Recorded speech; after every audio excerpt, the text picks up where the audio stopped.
नमस्कार दोस्तों, Radhe Krishna. Welcome to my channel Shyam Deewani ji. तो दोस्तों, आज मैं फिर से आप लोगों के लिए लड्डू गोपाल जी की एक बहुत ही सुंदर और प्यारी सी लीला लेकर आई हूँ। और ये लीला की पूजा जी के लड्डू गोपाल जी।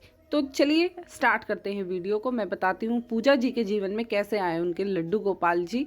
तो देखिए दोस्तों, पूजा जी का बहुत टाइम से मन था कि मैं लड्डू गोपाल को अपने घर लेकर आऊं और उनकी सेवा कर पाऊं, लेकिन वो उनकी सेवा नहीं कर सकती थी क्योंकि वो जॉब करती थी। तो जॉब की वजह से वो इस कारण डर रही थी कि मैं लड्डू गोपाल को ले आऊं और सेवा ना कर पाऊं, ये तो फिर गलत बात हो जाएगी।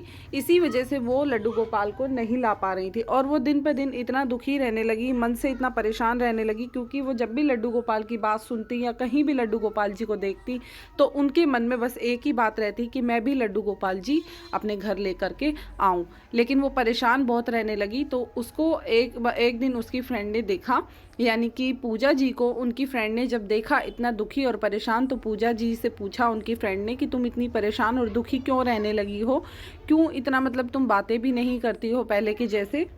पूजा जी ने अपनी फ्रेंड को बताया सारा हाल कि मैं ऐसे ऐसे लड्डू गोपाल जी को लाना चाहती हूँ, बट मैं उनकी सेवा नहीं कर पाऊँगी, तो मैं क्या करूँ। मैं इस वजह से लड्डू गोपाल जी की सेवा भी नहीं ले पा रही, ना ही उनको घर ला पा रही। तो फिर पूजा जी की फ्रेंड ने उनको कहा कि अगर तुम्हें दिन के लंच की ही बात है ना, कि मैं दिन में लंच का भोग या उनको भोग नहीं लगा पाऊँगी, तो तुम ऐसी सेवा का नियम लो ही मत। तुम लड्डू गोपाल जी अपने घर लेकर आओ और सुबह शाम का नियम बनाओ, और दोपहर टाइम के लिए तुम सुबह ही उनके पास खाने पीने की चीज़ों का बंदोबस्त करके रख करके आओ।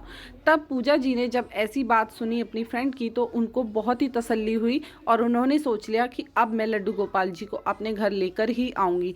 तो फिर एक दिन ऐसा आया कि लड्डू गोपाल जी को पूजा जी और उनके घर वाले लेने के लिए गए। जब वो पूजा जी या अपने घर पर लड्डू गोपाल जी को अपने घर के लिए लड्डू गोपाल जी को लेने के लिए गई, तो आने के बाद उन्होंने उनकी स्थापना की, विधिवत पंडित जी से उनकी स्थापना कराई और अपने गेस्ट को भी बुलाया, सभी गेस्ट को बुलाया अपने घर पे।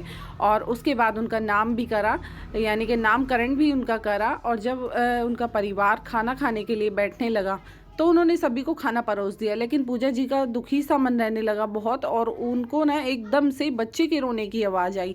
लेकिन पूजा जी को ये महसूस नहीं हुआ कि वो बच्चे की रोने की आवाज़ किसकी थी, लेकिन वो उन्होंने 2-3 बार महसूस की। जैसे ही वो एक रोटी का टुकड़ा तोड़ती, उनको बच्चे की रोने की आवाज़ आती।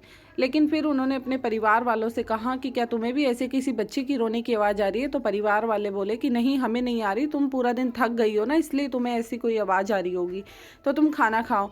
लेकिन वो फिर भी नहीं मानी। तो किसी कारणवश वो अपने मंदिर की तरफ गई, जहाँ पर उन्होंने लड्डू गोपाल की स्थापना कराई थी, जहाँ पर लड्डू गोपाल को विराजमान किया हुआ था। और उन्होंने देखा कि लड्डू गोपाल जी के फेस पर कुछ पानी की बूंदें पड़ी हुई हैं।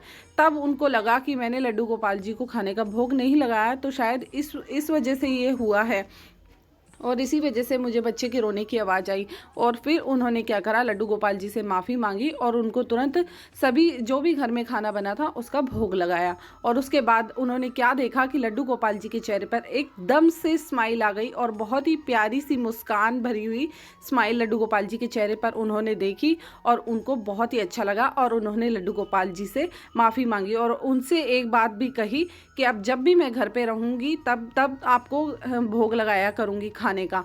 तो दोस्तों, ये थी पूजा जी के जीवन में लड्डू गोपाल जी उनके लाने की प्रथा, जो भी कहानी थी उनकी, उन्होंने हमसे शेयर करी। और पूजा जी को बहुत बहुत धन्यवाद, उन्होंने अपने लड्डू गोपाल की फ़ोटोज़ और अपनी कहानी हमसे शेयर की। तो दोस्तों, कैसी लगी आप सभी को ज़रूर बताइएगा। राधे कृष्णा।